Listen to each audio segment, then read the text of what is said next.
Brake சரியா? ஏய் பாப்பா பாப்பா ஏன் இறங்கிட்ட? நீ பேட் டச் பண்ண. நான் உனக்கு ஆட்டோ தானே பாப்பா ஓட்ட சொல்லி கொடுக்குறேன். நீ வா, நான் சொல்லி கொடுக்குறேன். நீ வா. இல்ல வரமாட்டேன். வா பாப்பா, நான் என்ன பண்ண போறேன்னா வா. இல்ல. ஏய் நீ நடந்தது யார்கிட்டயுமே நீ சொல்லக்கூடாது சரியா? அப்படி நீ சொல்றதா இருந்தா நீ ஸ்கூல்ல வாழ்த்தனை பண்ற எல்லாத்தையும் உங்க அப்பா கிட்ட சொல்லி சொல்லிக்கோ. நீ இப்ப ஒழுங்கா ஆட்டோ எடு, இல்லன்னா நான் கத்திடுவேன்.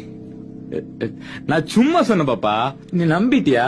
மாமா உங்ககிட்ட விளையாண்டேன் சரியா? ஏறு வா.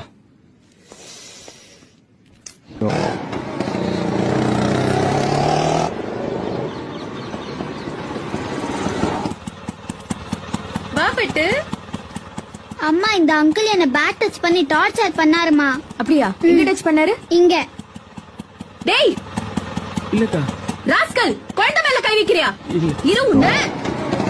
டேய் நில்றா. உன்னை நம்பி அம்சம் பாரு. Good girl. இப்படிதான் அம்மா கிட்ட எல்லாத்தையும் சொல்லணும் சரியா? நைட் அப்பா வந்த உடனே போலீஸ் கம்ப்ளைண்ட் கொடுத்துடலாம். வா புடுக்கி.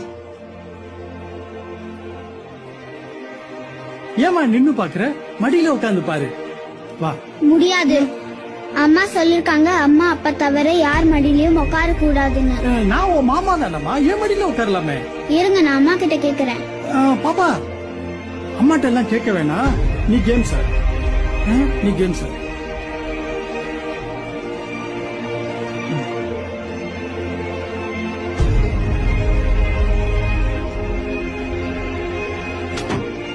நீங்க எதுக்கு டோர் க்ளோஸ் பண்ணீங்க?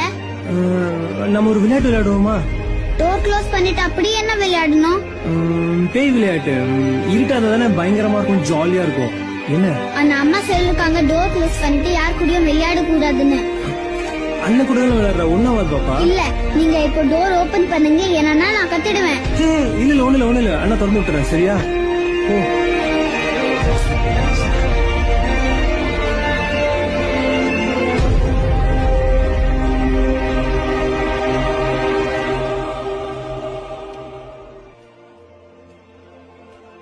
ஃபேஸ்புக்லயும் வாட்ஸ்அப்லயும் டிபி மாத்துறதுனால எதுவும் மாறப்போறது கிடையாது. நாம மாறணும். அப்பதான் நிஜமான மாற்றம் நிகழும். நம் குழந்தை வாழ்க்கை நம் கையில்.